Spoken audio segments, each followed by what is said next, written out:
G'day there. I'm cycling from San Diego to the east coast of the US, by myself, unsupported.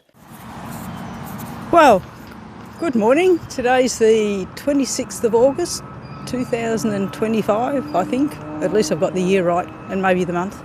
I've just had 2.5 months in Guatemala and Belize and Mexico, and now I'm back on the road for the second part of my crossing of the US. I'm currently in Tulsa, Oklahoma.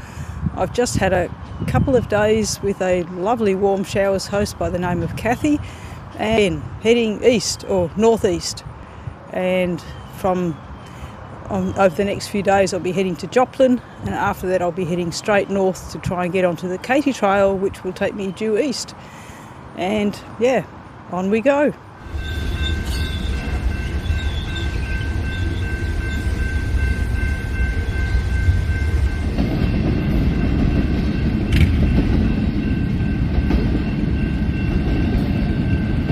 Good morning. Today is day 2 of my second stretch across the US. I'm currently in Claremore and I'll be aiming for Foyle today. You might be able to hear from my voice that I've got a rotten head cold, because this is always what happens, or usually what happens after I've taken a flight. But I'm cycling on nonetheless, because illness happens whether you're at home or on the road. It just happens. I'm in a very nice campground. It belongs to the local community. Or the local expo hall. Apparently I don't have to pay for it, which is very nice, but it's a nice campground anyway. You can see there's my tent. There are quite a few mobile homes here, not many people. There is a bicycle waiting to get dressed this morning.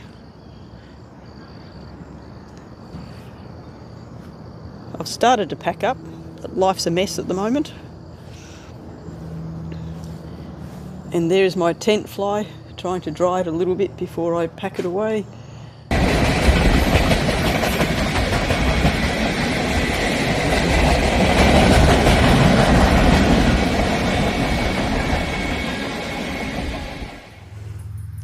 I'm at the Ed Galloway Totem Pole Park, which is north of Claremore, between Claremore and Veneta.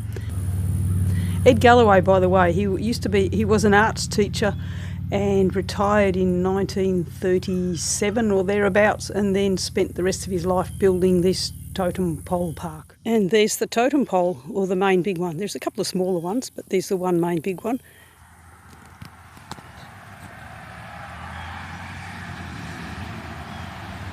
The First Nations people were obviously a big part of his life,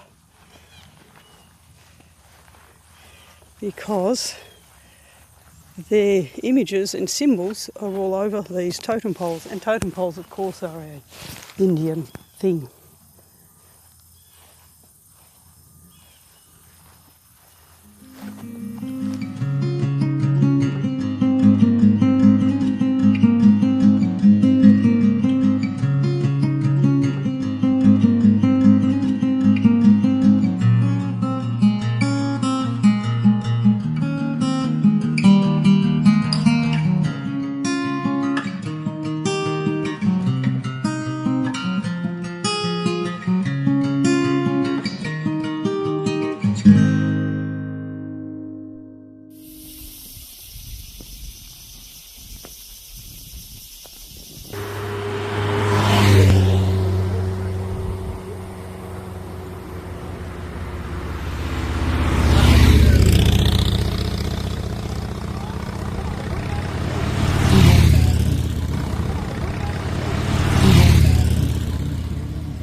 Yeah, stayed last night at a campground next to a lake.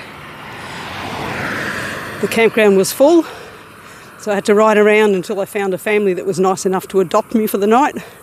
So I spent the night with a family that was into catfishing, and they were doing a family reunion, which they do every year for one weekend, the Labour weekend, which is why the campground was full. Everything was booked out.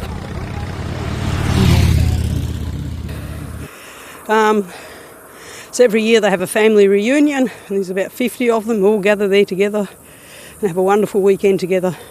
And then this year they had me as well, just for the one night though. Oh, big bump coming up. And now I'll do a little bit of what the scenery's like, and then that'll be it for today. There's the road. As you can see, it's 2 lanes, except one lane's been closed down, and then the emergency lane for me and emergencies. And I can hear the train way over on the left.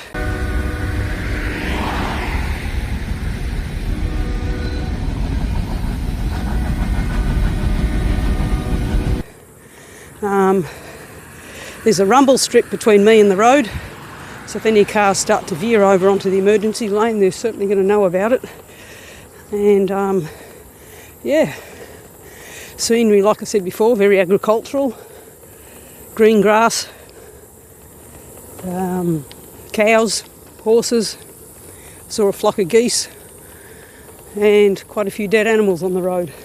Native animals, got to work out what they are. So there's the usual armadillos, a couple of tortoises, and some other animal that I've been trying to look up online to see what it is, and I've got no idea. Next time I see one, I'll take a photo and then I'll ask somebody to identify the animal for me.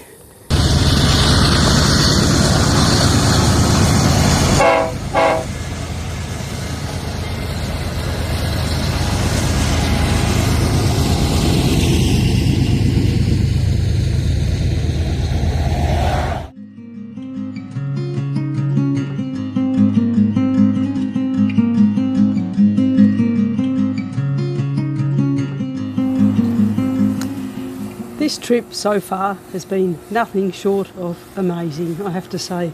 So anyway, I rode here all day, and now I'm at the Park Hill Motel and RV Park, and I actually rang the chap last night because it's the Labour Day weekend and everything's booked up, and he said, no, you can't stay, the motel's full. And I said, yeah, but I've only got a little tent and you've got an RV park, can I stay in there? Oh yeah, if you've got a tent, no problems. And we had a bit of a chat, and he said, just come and let the ladies know in reception when you're here. And when I got here, yeah, there's this whole huge camping area which is empty, and I could stay wherever I want. And I asked whether they had somewhere under a shelter because it's very humid and it might rain, there might be a thunderstorm tonight, and I wanted somewhere safe. So I've put my tent up next to the tractor shed, and the lady showed me the bathroom, the showers, hot shower, laundry. When I asked if I could change some money to have the coins, they just gave me a roll of coins gratis, because the man that owns this place, they contacted him and he said, look, just let her stay for nothing. So I'm not paying anything, I'm not even paying for my laundry. So that's amazing, it's unreal. So now I'm sitting here having my supper, and yeah, just luxuriating in the lovely kindness of the local people. And this is the campground, complete with all of the electricity points, but there's nobody here. The pond, and there's my tent, because if I wake up in the middle of the night and there's lightning blasting like happened a few months ago, I'll just move into the tractor shed and sleep in the back of the tractor for the night. So yeah, it's all good. Oh, and over there's an American flag. You need to have one of those. And through here, that's the RV park. But I suspect a lot of them are people that live here pretty permanently. So I haven't really walked around there. Don't want to interrupt anybody's quiet afternoon. So that's my supper. That was rice and chicken with some carrots and peas in there. And in order to keep healthy, I always add some sugar snap peas, which I eat raw. And a raw carrot. And if I'm still hungry, which I will be, I'll have a banana. So that's my supper. This is where I'm sitting. In there's the bathroom and the laundry. The bathroom is amazing because not only does it have hot water, it has this amazing tap thing, which at first I couldn't work out how to use, but it looks like you should turn it. So I was trying to turn it and not getting any water, and then the lady showed me and she said, no, you push it back, and if you want cold water you go that way, and if you want hot water you go that way, and when you want it to stop you bring it down to the front. I went, okay, American ingenuity. I'm not so sure about it, but that's how it is.